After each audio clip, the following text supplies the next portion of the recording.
Hello, class. Today's lecture, we're going to continue our series on room acoustics. I know we just learned some of the basics about reverberation, and as you can see here on this title slide, we're jumping into concert halls. Like I said previously, room acoustics is a huge subject. You could take a couple courses on it, spending the entire semester, a couple semesters in a row, and then spend a career on room acoustics, and there'd still be stuff to learn. I think we got some of the basics on reverberation, and then jumping to this, we'll give a kind of an overview of the whole enchilada. It also follows how the reading assignment tackles it. So, there's going to be a lot of missing information. If this really interests you, maybe you want to go to grad school and take a few classes on this and get a job in this field. Anyways, let's get into it. So, title here, Room Acoustics Crash Course. Kind of already talked about our approach here. But the first thing is just a huge point. It's like the fundamental point.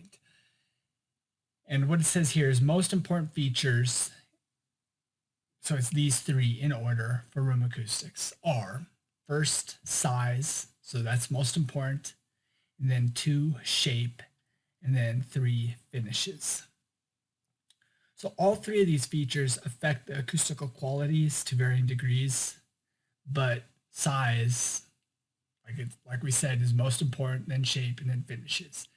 And applying acoustical finish treatments to a poorly sized and shaped room can be like putting band-aids on mortal wounds. There are many spaces that are designed by an architect, say, like an auditorium, where just the name of it, it's auditory. It's the purpose of the space to have good acoustics for it, and it becomes a much lower item on the priority list than it should be.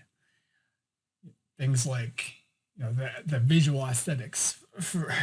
It's funny how society places such importance on the visual appearance of things when the communication is much more important. It's like we said, it's the purpose of the room, but there'll be lots of spaces where an architect will design a space. They'll have the size of it, the shape of it set, and at that point, they may or may not bring in an acoustical consultant.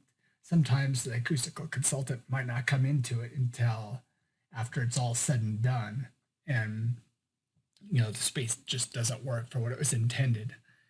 But what I'm trying to say here is that at that point, that consultant is essentially reduced to being able to apply band-aids on mortal wounds. So if it's a critical space, you want to be involved when the size and the shape of it are being determined.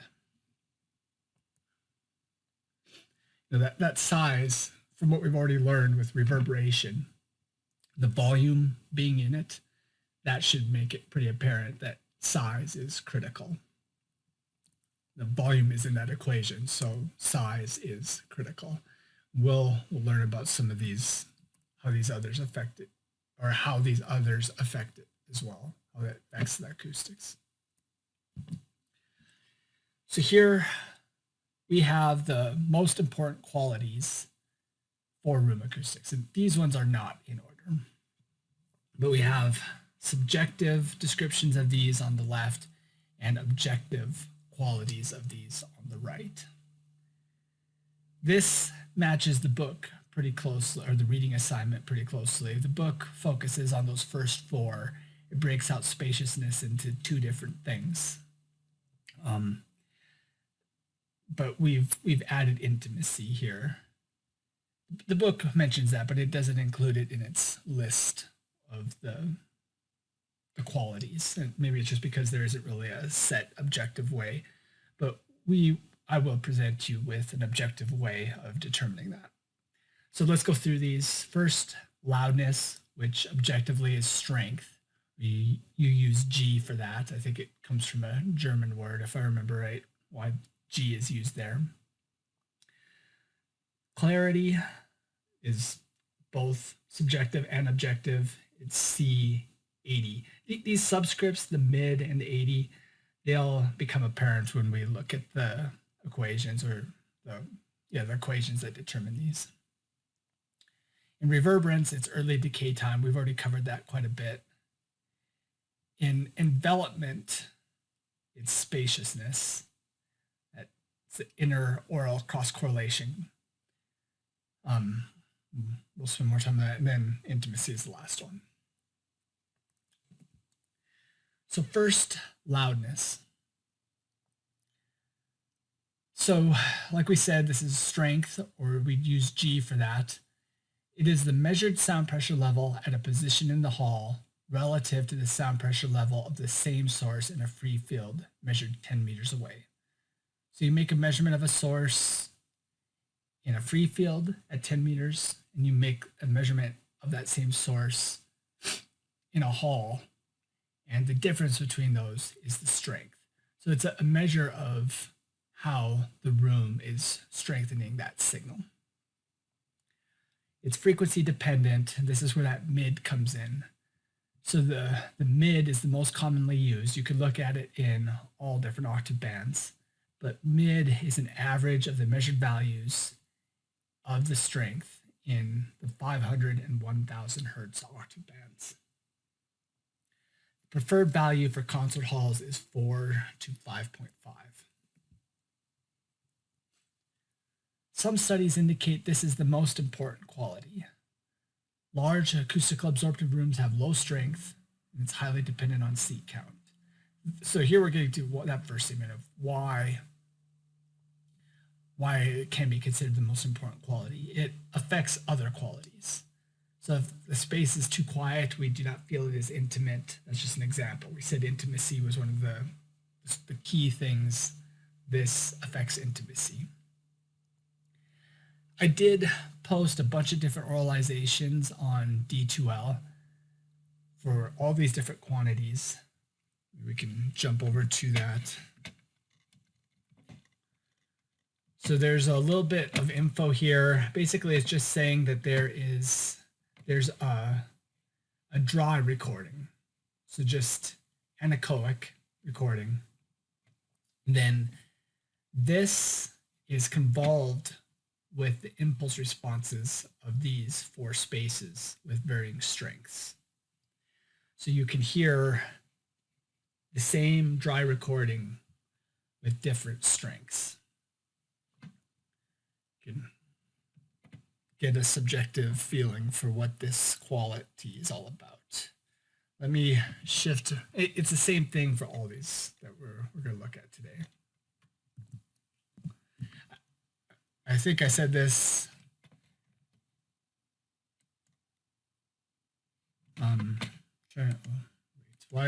Try to bring the presentation back up. There we go. So like we said, listen to them with good headphones. Here, so there's a strong relationship between the strength and the size of the room, or so here we have the ratio of the early decay time divided by the volume. So the reverberation and the volume, there's a strong relation between those and strength. That region of the optimal strength is right at here.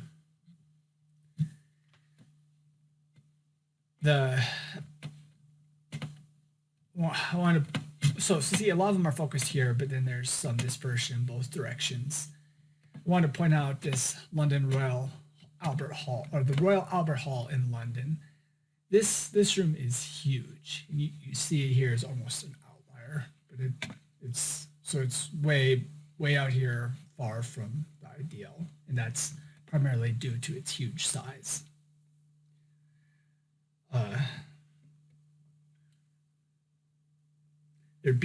So there's another point here, a small hall, so that's really far off in the other direction.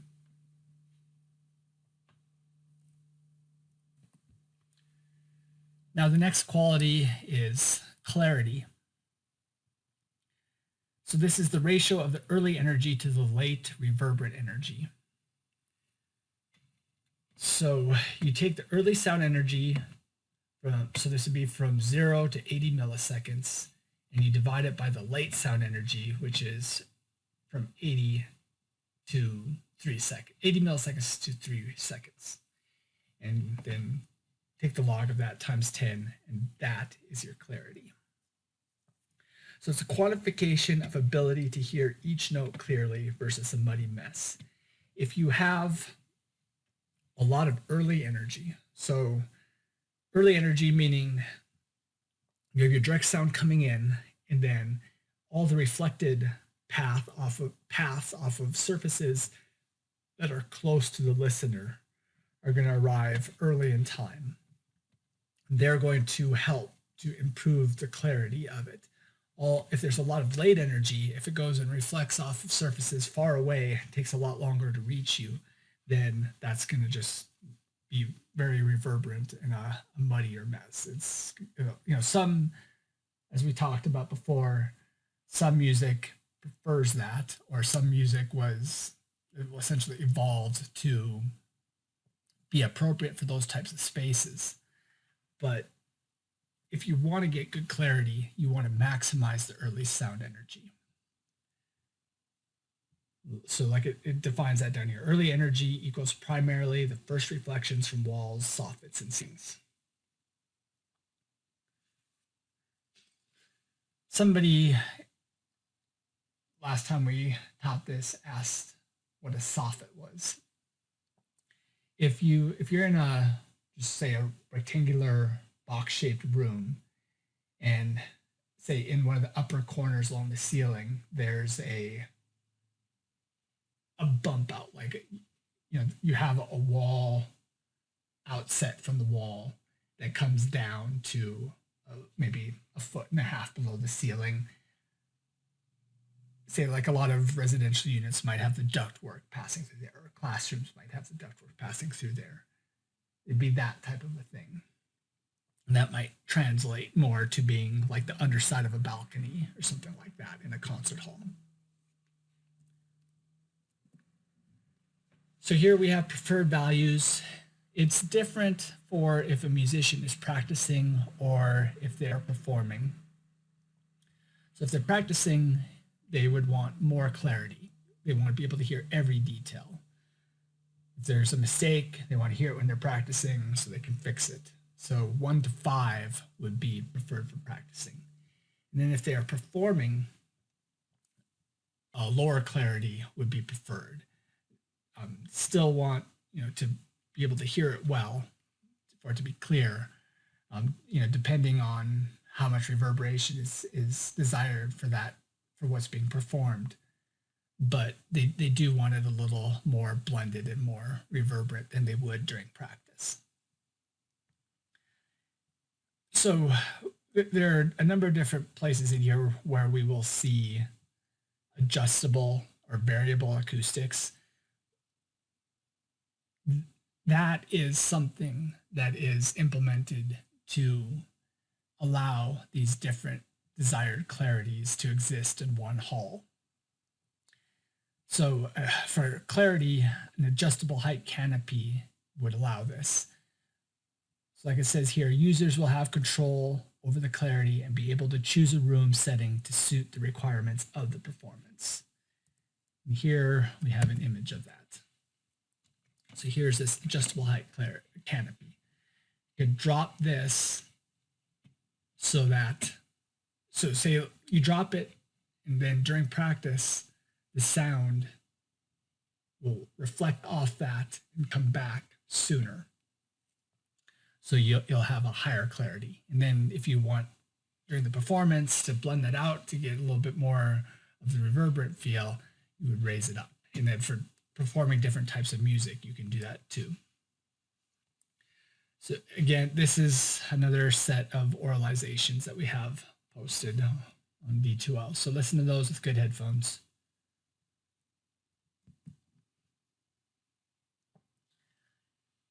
Now, on that table of the most important acoustical qualities, we have reverberance.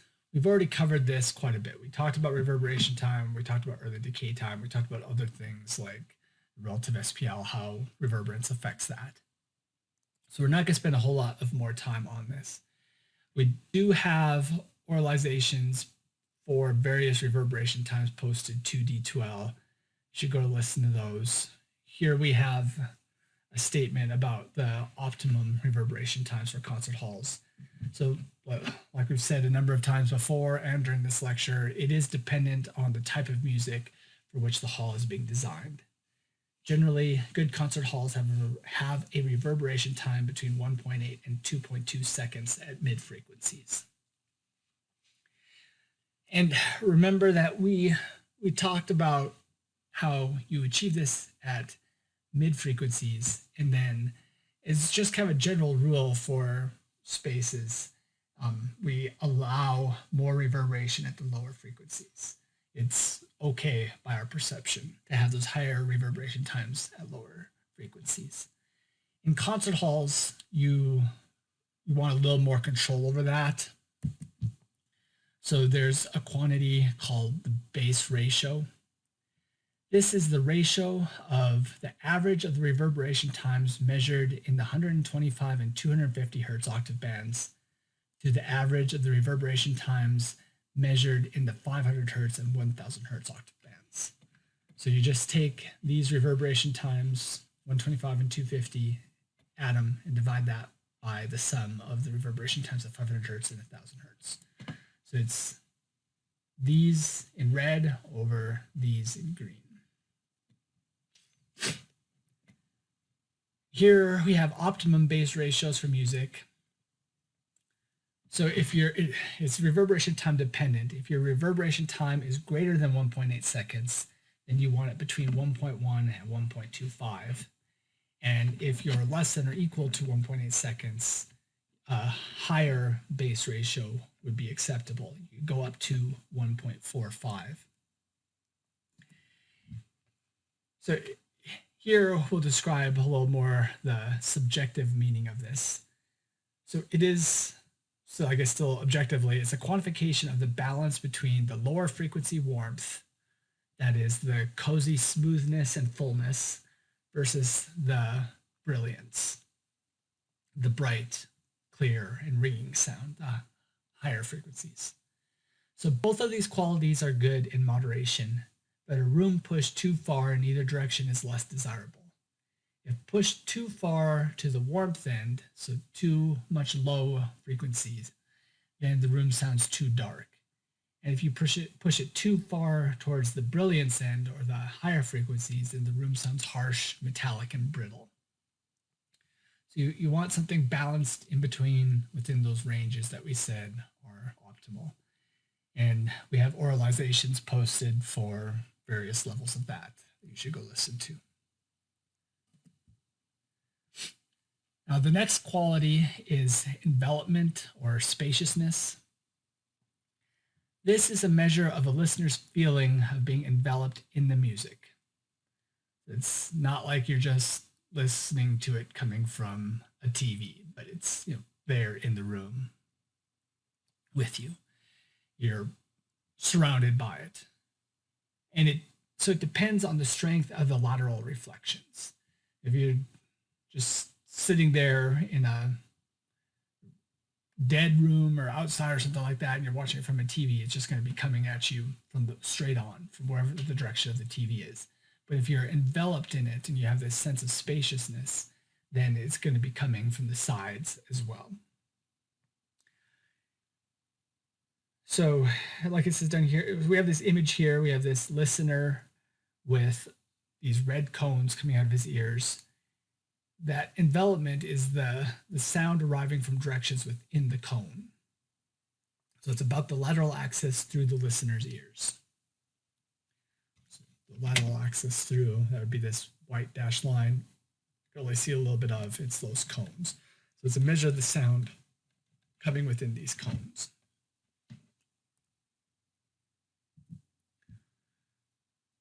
There are different components and different metrics. The reading assignment puts both of these into the table. We're accounting for both of them too, but we only had it entered into our table once. So the first one is the apparent source width. And so you'll see why we still account for both of these. They're similar things, just at different times. But apparent source width, that comes first. It's how large and wide the sound source appears to the listener. The larger, the better, and it's affected by early lateral reflections, so within 80 milliseconds of the direct sound. And then listener envelopment, this is after 80 milliseconds of the direct sound. So it's the later energy. This is more how the listener feels surrounded by the music. So first it was how the source is perceived. Now it's how the listener feels surrounded by the music. So this would, if you had good envelopment or spaciousness, it would be you feel surrounded by the music instead of like you were listening to it through a window. So hearing reverberant sound coming from all directions is preferred. You can probably imagine how that makes you feel enveloped. But like we said, this one is more determined by the late lateral reflection, so after 80 milliseconds. Okay, the interoral, I already mentioned this one. This is that IACC. It's the interoral cross-correlation coefficient. This is the preferred metric. It measures the degree of dissimilarity of the sounds that reach the two ears. We'll show how it's measured with here, but just keep in mind the big picture here. If you have a sound coming at you from straight on, it's going to reach your two ears roughly the same way. But if it's coming from the side, it's going to be very dissimilar in your two ears. So measuring the dissimilarity between the two ears is how we determine that the energy is coming at us laterally from the side within those cones. Oh, so here's a slide that shows how this is measured. This one is from Neumann. This is really high-end microphone company, Neumann. You can see this is pretty expensive, $8,400. So it's a head, and then it has these ears, pinna, and you have a microphone inside. So it simulates your head, and it records what each ear would be hearing. So this is just essentially like a really fancy microphone for $8,400. There are other ones, but Neumann is a pretty nice one. Bang & Olufsen, sorry, not Bang & Olufsen, Brüel & Kjær, a different Danish company. Theirs also is pretty popular. They have a head and torso simulator. So they have the head, and then they also have the torso. Because it's head and torso simulator, it got the nickname of Mr. Hats. Gotta call it something, I guess. But so we have I posted a bunch of different binaural audio links to D2L. And these ones you have to listen to with a pair of headphones. They won't work if you just listen to them in the room. The other ones wouldn't work very well, but this one will be even worse. So you don't necessarily have to have great over-ear headphones, but you have to have headphones. It's pretty amazing what can be done with binaural recordings. Anyways, pause this, check that out like the others. Now, a little bit about calculating the interoral cross-correlation coefficient. We have two quantities here. We have P, which is the sound pressure, and then we have two different subscripts, L and R. So they're just for the left ear entrance and the right ear entrance. And if we integrate these, as shown in that equation there, And when we do this, we vary tau over the range of -1 to +1 milliseconds. And that range is chosen because it's the time for sound to vary from one side of the head to the other. So if we integrate those and divide them by the ratio of the integration, as all is shown in that equation there, then we get it's the IACF, and the maximum value of that in absolute terms is our intraoral cross correlation coefficient.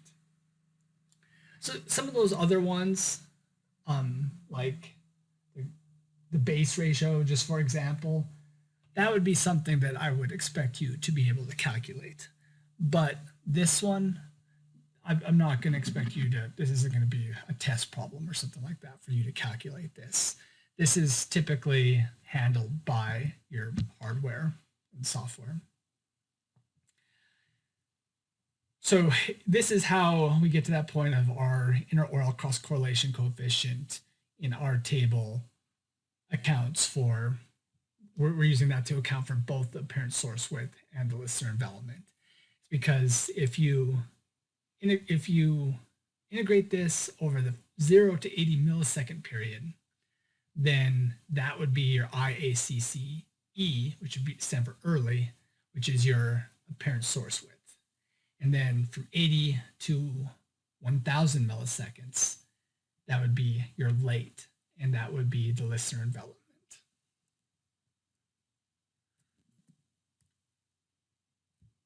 So, okay, so here we have with E3, so that is the most prevalent, this leads us to the most prevalent metric.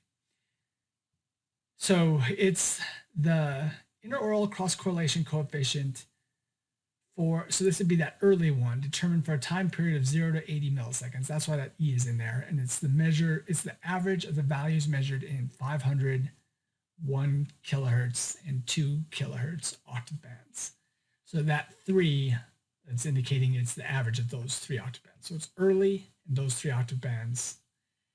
And if you subtract that from 1, that is the most prevalent metric. So we kind of skipped over this second, let's call it a paragraph here, but let's go through that. So it says, the less similar the sound reaching the 2 ears is. Remember, we talked about this in the big picture. So it means more lateral sound is approaching the listener. Then the lower the value of IACCE3, and the greater the value of the apparent source width. That's what this means. We're summarizing that. Okay, now moving on to something beyond spaciousness. This is a phenomenon that happens in, sorry, misspeaking. That this is a phenomena that happens, I'm losing my mind. You know, use proper English there for me, please. Thank you. The audience grazing attention happens in concert halls. It happens in any place where you have a audience area. So, as you can probably imagine from the title here, it has to do with when the sound is coming in at a low angle. It's just grazing over the audience area. And when this happens, there becomes a huge loss in the lower frequencies. So right down here from the peak loss is from 100 to 200 hertz. You see this dip of around 20 decibels. So this is huge. You're losing, for an entire octave band, you're losing 20 decibels for sound energy when it grazes the audience. And we just learned that this lateral energy is incredibly important. And here we're losing a ton of it when it grazes the audience. There are a few different ideas for the physical reason behind this. there's, the lower, how the lower frequencies have the larger wavelengths, and they are being more affected by the stuff around them. That's one idea, but the main idea is more that there's sort of like a Helmholtz type within each of the different seating areas of it. So in any case, this has been measured. It's there. It exists. So it needs to be circumvented. We still need to get this strong lateral energy to get the envelopment and the spaciousness. So we need to overcome this. Well, I guess one more thing before we talk about how to overcome it. Most of the commercially available acoustical modeling software does not predict this well. It just ignores it. Like, most of them don't even attempt to quantify this. I used to work with a guy who created his own modeling software that did account for this. I don't think he talks about making that commercially available, but it's currently not. Images is what he called it. Anyways, let's look at a few different concert halls and how it affects, or how this audience grazing affects the acoustics of it. So in this space, we have a source, and then we have all the lateral energy to people sitting out here is just going to be coming off these little sidewalls here. And as we know, so all this is coming in really low angle. It's grazing it. It's going to lose those 20 decibels. And unfortunately, there are concert halls like this. Now, to still get the envelopment when we know this audience grazing attenuation exists, the general way that you need to do it is to have balconies on the sides. So here you get the source, the sound goes up, it gets reflected down off the underside of the balcony to reach those listeners. So when it's up higher like this, a higher angle, it's not grazing and you're not losing all that sound energy.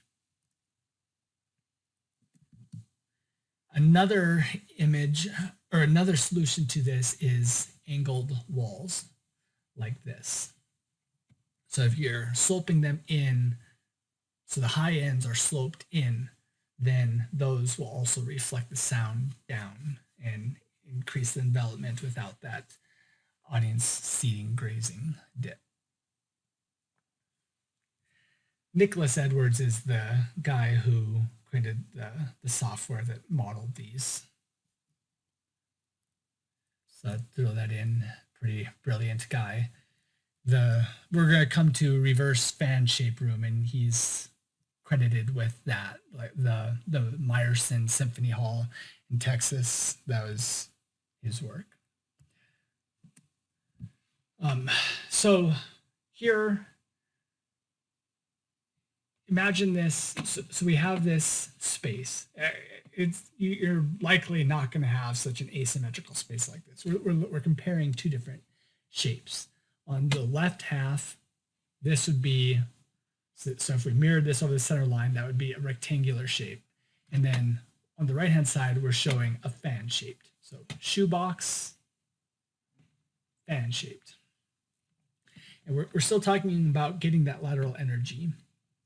A shoebox is pretty good for that, so long as we avoid that audience grazing, so long as we have balconies to reflect the sound back down, or inward sloping walls to reflect it back down and avoid that grazing. Fan-shaped, say even if we had those balconies or the inward sloping lines, just because of the angle that this is away, we're not going to get that early lateral energy or lateral energy to this listener. It's all going to go back here. So this is another. So I mentioned Nicholas Edwards, Meyerson Symphony Hall. That's where this really got its start. But the reverse fan shape. So if you angle this wall back here, you kind of cut off the back, so it's reverse fan shape. You have this fan shape this way too. Then you collect that early energy. You're still getting, so we're going to talk about intimacy. You want to bring the audience closer. You know, when you have this fan shape, you can bring the people back here more over to this area, and they're closer to the stage, and that's how we quantify intimacy. So we're bringing more people, like all the people that would be back here. Well, this side just has more seating, but say these are like equally sized, we would have a lot of people closer to the platform, so we'd have better intimacy. But so the fan shape helps to achieve that. But then we're also, with the reverse fan shape, we're sacrificing some of that area, but we are getting the lateral energy.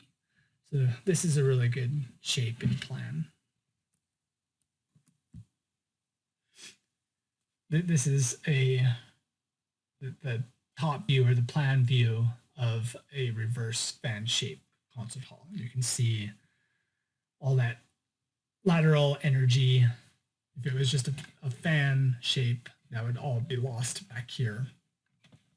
We see it being reflected back to where it's needed for, or in plan. Now, actually, I don't know that we have that view in here, but if you looked at it in a section view, you see these balconies here, or you see the inward sloping walls, so that would be reflected back down and avoid the grazing. That actually might be this room right here.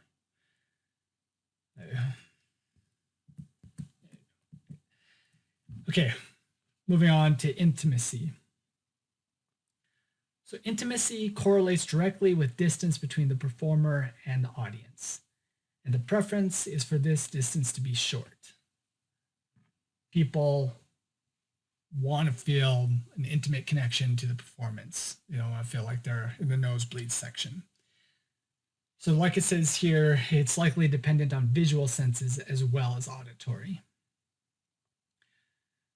So intimacy can be assessed via the 90th percentile distance in 3D. So however far the listening seat is from the stage, not just in 2D, but also in 3D, so considering their height. So that distance to the audience, if you would calculate, so you take the 90% of the people, and at that point of where you have the 90th in terms of percentage person from that downstage edge of the concert platform, that could be a quantity that you would use to define or to quantify intimacy that you would then could compare between different halls. If you spend any time in theater, you might know what downstage means. The upstage is the back. So if you have an audience, then upstage is the back and downstage is the front. And this comes from like the vaudeville days. The seating used to primarily, well, let's go to this next slide. So in ancient times, there was a flat stage and raked seating. So people sitting anywhere could see anybody on the platform. And then at some point, I would say that the theaters kind of de-evolved from what it was in ancient times. And you just had a flat floor, and it was not so easy for the audience to see everybody on a flat stage. In fact, it'd be impossible. If you were further at the back and you had somebody that was what we now call upstage, so at the back of the stage, you wouldn't be able to see them. So during that period, they would slant floors like this. And that got over that problem of not being able to see things, but it kind of created some unnatural movement. So for somebody to walk from the back to the front is just unnatural. So this type of an arrangement of a flat stage and raked seating it was better. And our theaters have moved back towards that. Virtually all theaters these days, unless it's like a historical reproduction, has a flat stage and raked seating. But that intimacy, we measure it from the downstage edge. So up,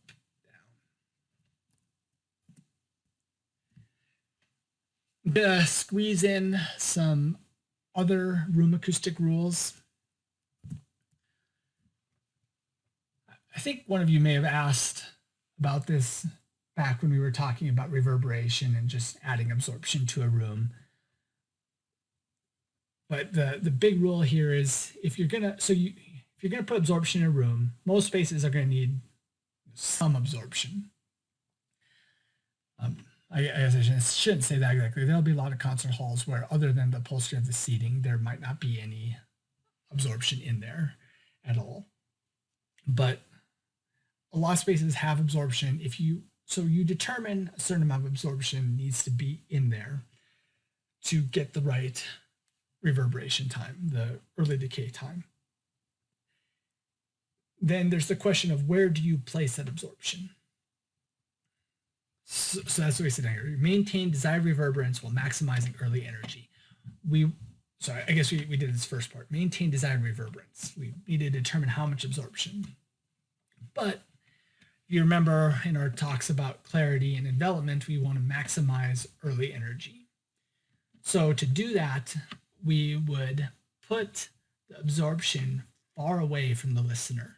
If we have all these reflective surfaces closer to the listener, there's going to be more early energy, which helps clarity.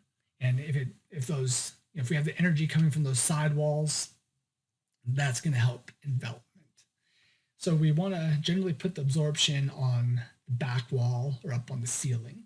Those would be the first two places where it would go. Especially with that back wall, we can eliminate echoes.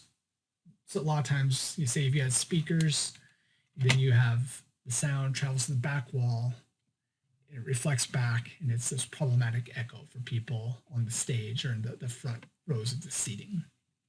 So that back wall is really the first place to treat. So I think we have a lot of these rules here in red. So back wall and ceiling are typically the first surfaces to be made absorptive. And so I say here in parentheses, absorptive ceiling treatment likely above clouds. So like if we come back to this space, you see those clouds there. There's absorption up above on the ceiling up above those clouds.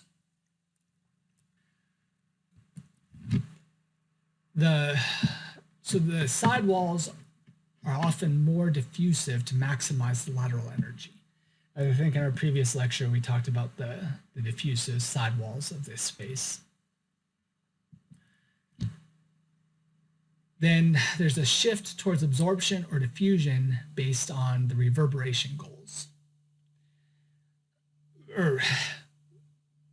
This is what you should do.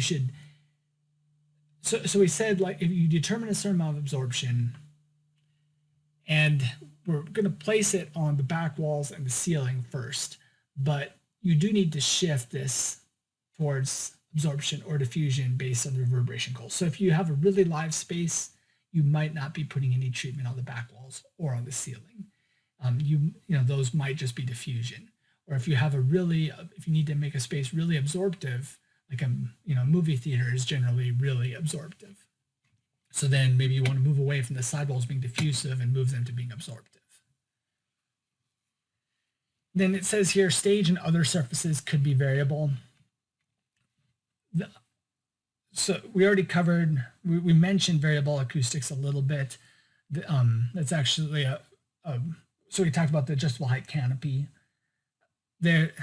Variable acoustics, this would be one of those things where if you really studied this, there are lots of different options, both for physical acoustics in terms of reverberation chambers, like how much you open up the concert hall to these reverberation chambers. And there also might be electronic systems.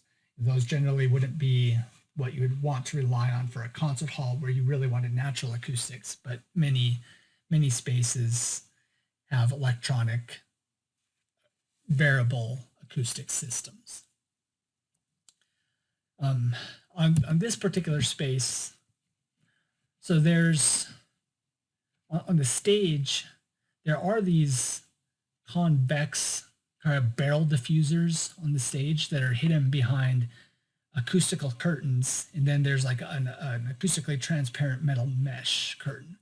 So you can, and then there are pockets back here. So this curtain here can split and go, so in each side can go into those pockets, and these on the sides can fold back and go into these pockets as well.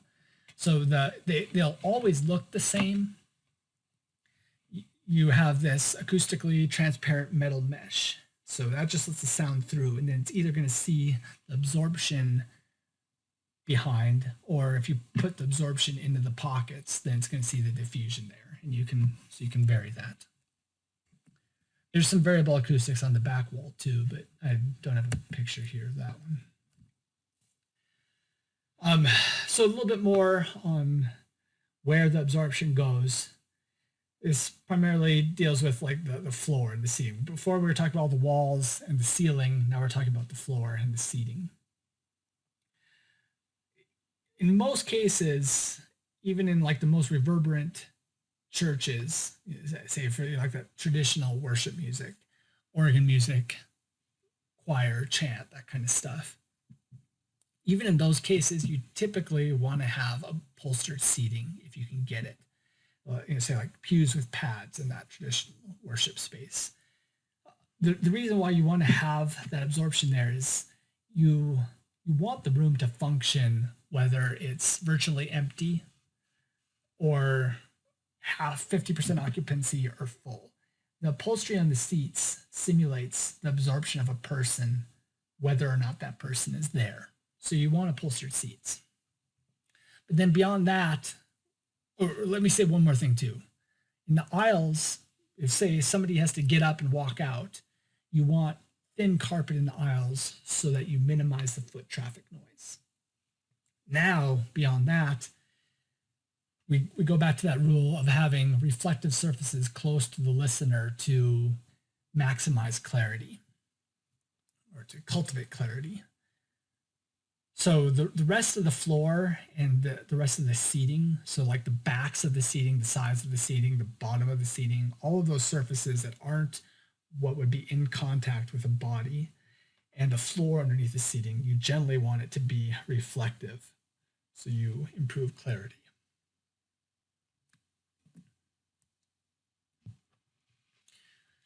There could be different variants of the clouds as well. So in recital halls, the clouds, or it might just be the ceiling, might not look like individual clouds, but more just the continuous ceiling. The purpose of those clouds is more to direct the reflected sound where it's needed. So that's one variant of it. If you're doing like a lecture hall too, where you want to try to maximize the speaker's unamplified voice, you can use clouds to direct that sound to where it needs to go. This room is doing that. So the convex shape of it is somewhat diffusing it, but then there's this also, it slopes up as it goes away from the platform. So and then kind of slopes back down towards the back. So it's sort of like the reverse fan shape. It's cultivating some of that reflected energy down into the seating area instead of just bouncing it off the back wall or having it lost above the stage. But here, so I think we already said that. We'll move to a different version of clouds. And this is for, I think this one's pretty unique for contemporary worship spaces. So yes, we have a worship guy with a mohawk. He's raising the roof. Anyways, we have, so in a modern church, you have all these different sort of competing acoustic goals. You might have like a service where it's more traditional music, and then you might have one for the younger people that is more contemporary. So you might have to have variable acoustics in controlling the amount of reverberation. But even if you're just sticking with that more contemporary paradigm, you want to have pretty dry acoustics for that rhythmic music and for the speech of the spoken word part. And then the competing thing is that you want reverberation because in most of these cases, it's important for the congregation to participate in the worship and for them to feel like they can hear the people around them. They're not just like singing into a pillow, or it's like their voice isn't the only thing that they hear. They become self-conscious about it. You want to have all this different reflective energy from the congregation, so they're all singing along. If you orient the clouds like this, you accomplish both of those sort of competing things at the same time. So the speakers that are amplifying all the musicians and the preacher, all the sound that isn't coming to just reinforce that onto the audience, all the stuff that would otherwise go and bounce off of surfaces and become reverberation that you wouldn't want in this case, that is allowed to pass through the clouds and be absorbed by treatment on the ceiling. But then the congregation, as they sing, their sound goes up and gets reflected back down onto them. So if you're standing here, so it's not only for the speakers, like say you have a drum set here. If you're looking up, you're basically seeing the absorption. If you're the speaker or drum set or the preacher and you're looking up, you see all the absorption on the ceiling. So your off-axis sound gets absorbed. But if you're part of the congregation, you look up and you see all these clouds. And that's reflecting the sound back down onto them to aid that congregational worship. It also looks nicer to them. Here's a layout in plan. Actually, designing clouds is one of my favorite things about acoustics. So just designing a space. You get to play architect, to lay out all the seating. That is for me a really enjoyable thing. But the clouds are kind of putting a puzzle together, because here we have all these theatrical lighting bars. I don't know if that showed it. Yeah, here. So you might have multiple theatrical lighting bars. Then you have multiple speakers. You got to make sure all these pieces fit with the room. And then also you make all these other systems work. There's probably HVAC, there's structure, video projectors. Got to make all those pieces work together.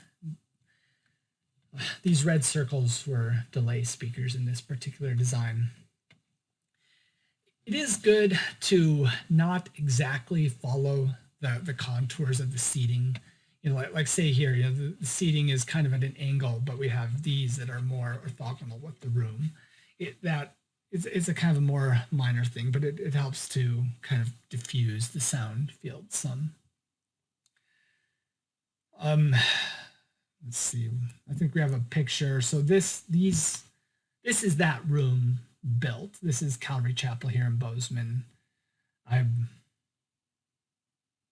think this room sounds great. We have some diffusion on the sides.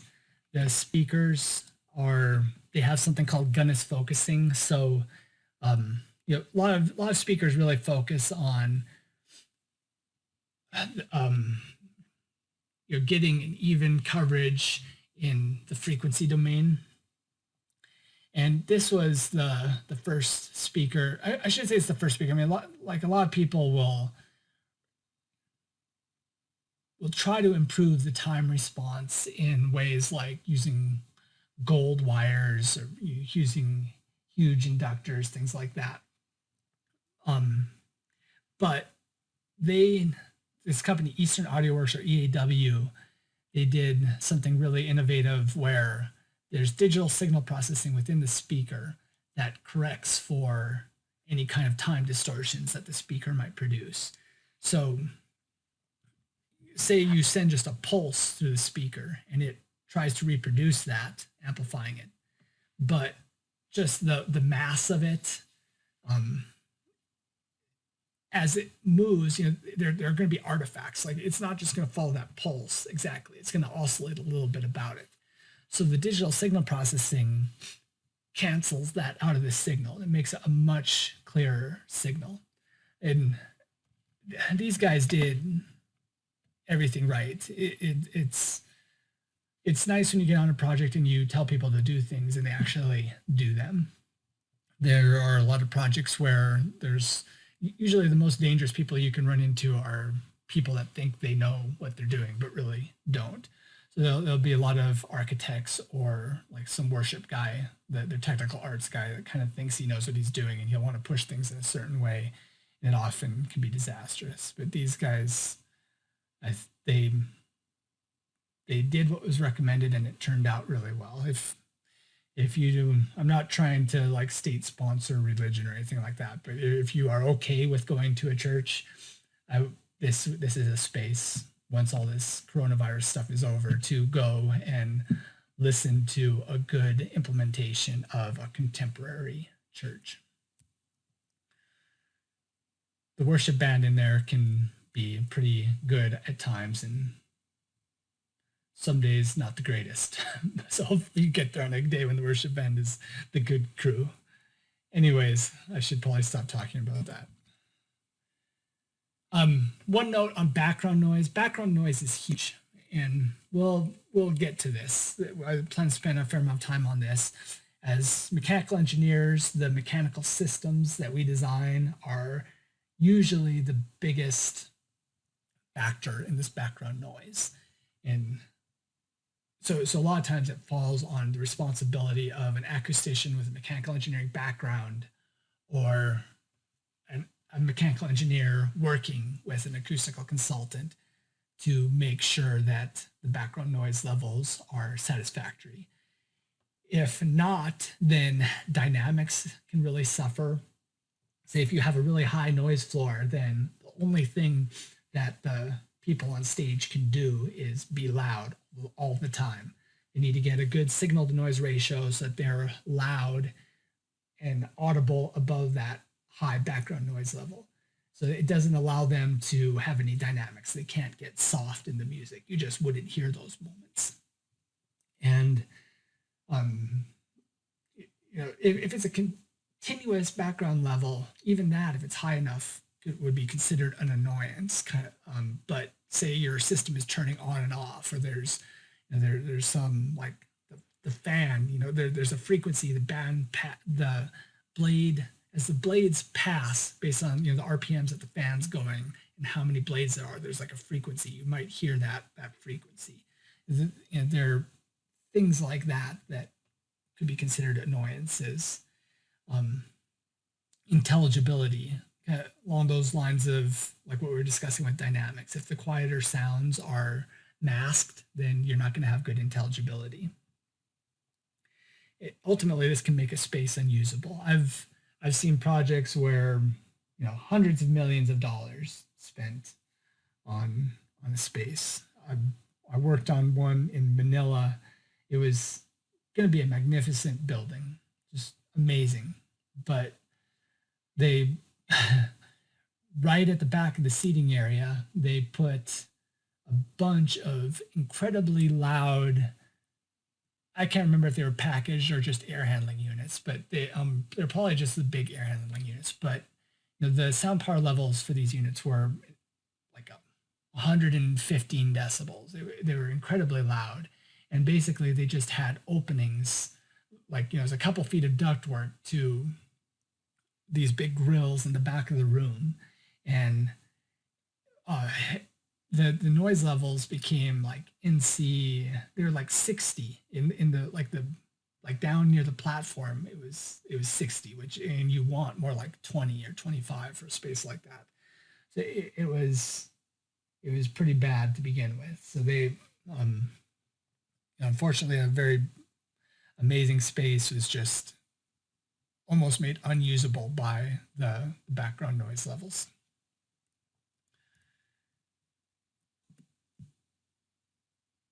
So what the reading assignment covered speech intelligibility. I think we should cover it here just briefly too. The Speech Transmission Index, STI. This is an objective measure of speech transmission quality. So it goes from 0 to 1. 1 indicates perfectly intelligible. 0 means you don't understand anything. And there's a table down below.